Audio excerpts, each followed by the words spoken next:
Jadi yang perlu Anda pahami adalah bagaimana menstabilkan tubuhnya, bagaimana menstabilkan si urinnya, si spermanya supaya tetap stabil keluarnya dan tetap bagus.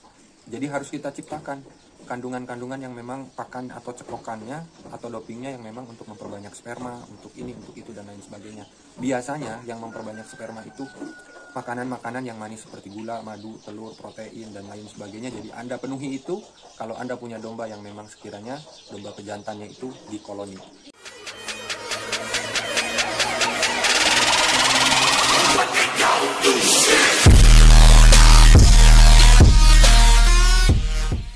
Assalamualaikum guys, kembali lagi di Vim Video Channel. Di video kali ini saya mau coba menyapa dan sedikit ada tips dari saya tentang domba pejantan yang memang sudah standar untuk pacekan. Dan ini ada metode-metodenya, terus kemudian karena ada dua pemahaman, ada satu sistem terpisah atau satu-satu, ada juga sistem koloni. Nah, keduanya mempunyai keuntungan dan mempunyai resiko. Dan yang perlu Anda kenali adalah kita mau coba ke yang paling banyak resikonya itu di koloni. Karena banyak pada akhirnya yang beli pejantan dari saya dan memiliki atau mempunyai resiko pada si domba itu sendiri atau kambing itu sendiri. Oke, kita lanjut guys bahasannya. Dan resiko yang paling pertama adalah ketika di koloni kita suka lupa bahwa domba itu perlu suplemen, perlu vitamin, perlu lagi kalau bahasa yang ringkasnya itu doping. Kita bisa bayangkan, kita bisa berandai-andai, atau kita bisa lihat fakta yang sesungguhnya. Misal domba di koloni selama 2 minggu atau 1 bulan, dijadikan di satu kandang dengan 10 atau 20 ekor betina. Selama dia disatukan atau selama dia di koloni, mungkin sehari dia bisa macek 10-15 kali atau bahkan lebih. Sampai akhirnya si domba itu tidak lagi fokus untuk makan, tidak lagi fokus untuk istirahat, tidak lagi fokus dia untuk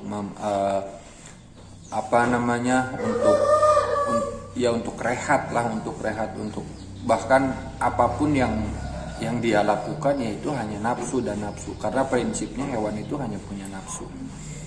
Jadi ketika disediakan lawan nafsunya, birahinya akan timbul terus. Resikonya adalah si domba itu perlahan tubuhnya menurun,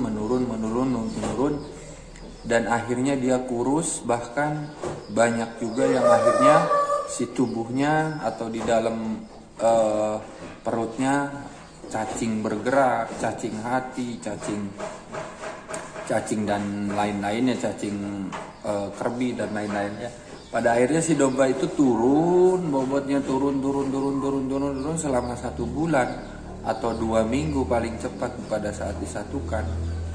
Udah tidak lagi bentuk tubuhnya seperti semula. Karena biasanya dia di kandang terpisah, makannya fokus, istirahatnya juga cukup. Sementara di kandang itu, di koloni, ya dia sebebas dan semaunya dia.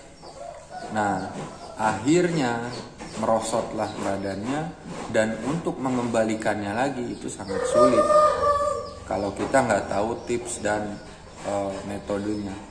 Di video kali ini saya coba untuk memberikan sebuah tips.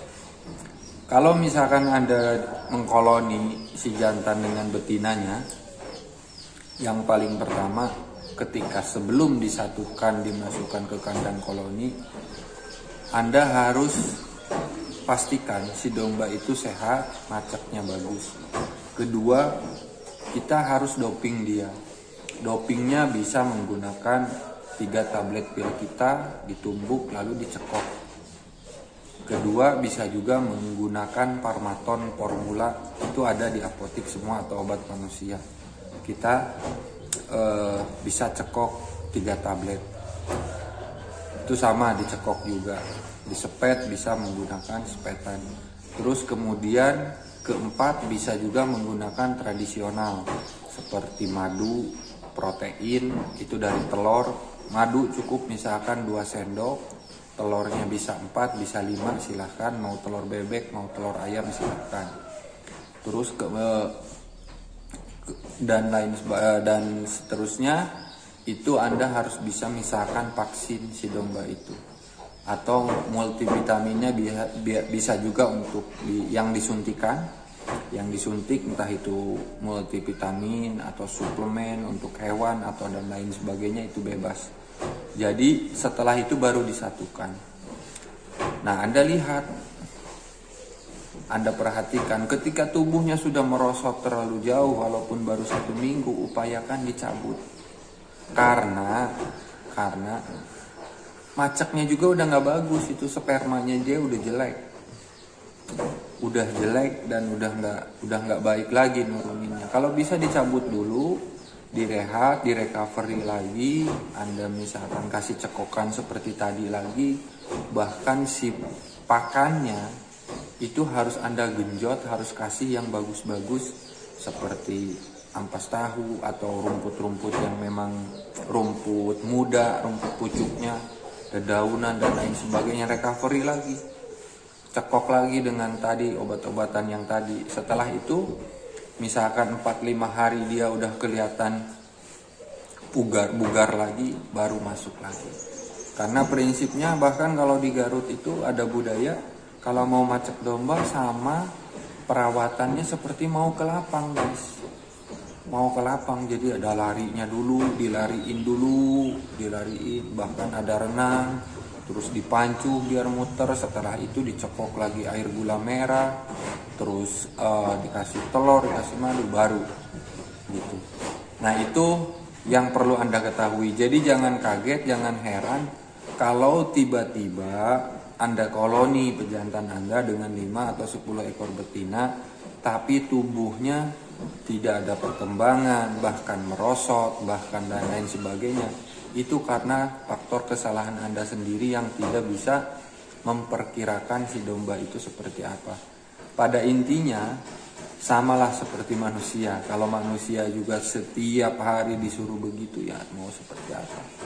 Seandainya pun manusia masih punya pikiran, oh iya saya pakai ini pakai itu, tetap kalau dipakai sehari sampai 10 sampai 15 kali akan hancur badannya. Begitupun ternak kita. Jadi kita harus punya inisiatif. Kita bandingkan, nggak ada salahnya, karena obat manusia pun ditesnya terhadap hewan. Jadi nggak ada salahnya kita juga belajar dari hewan. Apa yang telah kita dapat pelajaran itu boleh kita terapkan terhadap perawatannya, terhadap multivitaminnya, suplemennya. Karena kalau yang membedakan itu kan hanya kalau domba dia ada 2 kali penggilingan, kalau manusia hanya 1 kali. Jadi itu aja yang membedakannya. Dan yang kedua, fase yang kedua itu domba yang dipacak terpisah. Memang kalau yang dipacak terpisah itu lebih aman, karena dia kan paling keluar spermanya 3-4 kali, dan dia langsung bisa rehat lagi, dia bisa langsung dipisah lagi. Recovery-nya lebih cepat, sehari pun dia cepat. Hari ini dia macak, malamnya dia istirahatnya di kandang box, di kandang baterai, dia lebih istirahatnya lebih cukup, makannya lebih cukup. Terus setelah itu baru besoknya dipacekin lagi, atau 4 hari kemudiannya dipacekin lagi. Cuman memang ini banyak resiko, orang biasanya nggak mau repot. Orang nggak mau repot untuk sekarang ngeluarin betinanya, nandain betinanya, mana yang birahi, mana yang enggak, terus harus ngeluarin lagi pejantannya, harus ini dan itu. Orang lebih malas. Tapi memang tidak terlalu banyak resiko. Di koloni memang banyak, tidak ada resiko kalau di koloni. Tapi minimal kalau misalkan Anda punya konsep koloni untuk mengawinkannya atau untuk memijahkannya itu di koloni, Anda harus tahu bahwa harus ada doping, harus ada suplemen, harus ada multivitamin, harus ada protein dan gizi-gizinya yang harus masuk. Sama seperti manusia, kalau misalkan mau sebelum dan sesudahnya kan ada lemes, ada itu, ada ini. Awal aja nafsu besar, tapi setelah itu kita lemes, paling kita cuma tidur. Sementara kalau disatuin di koloni begitu si jantan nggak bisa, karena begitu dia ngelihat lagi, ada lagi nafsunya, begitu ngelihat lagi, ada lagi, dan dia nggak punya apa-apa, cuma punya nafsu. Jadi yang perlu Anda pahami adalah bagaimana menstabilkan tubuhnya, bagaimana menstabilkan si urinnya, si spermanya supaya tetap stabil keluarnya dan tetap bagus. Jadi harus kita ciptakan kandungan-kandungan yang memang pakan atau cekokannya atau dopingnya yang memang untuk memperbanyak sperma, untuk ini, untuk itu, dan lain sebagainya. Biasanya yang memperbanyak sperma itu makanan-makanan yang manis seperti gula, madu, telur, protein, dan lain sebagainya. Jadi Anda penuhi itu kalau Anda punya domba yang memang sekiranya domba pejantannya itu di koloni. Sekian tips dari saya, mudah-mudahan bermanfaat. Dan jangan lupa bersyukur, sayangnya ibu kalau ada bersedekah. Selamat beraktivitas.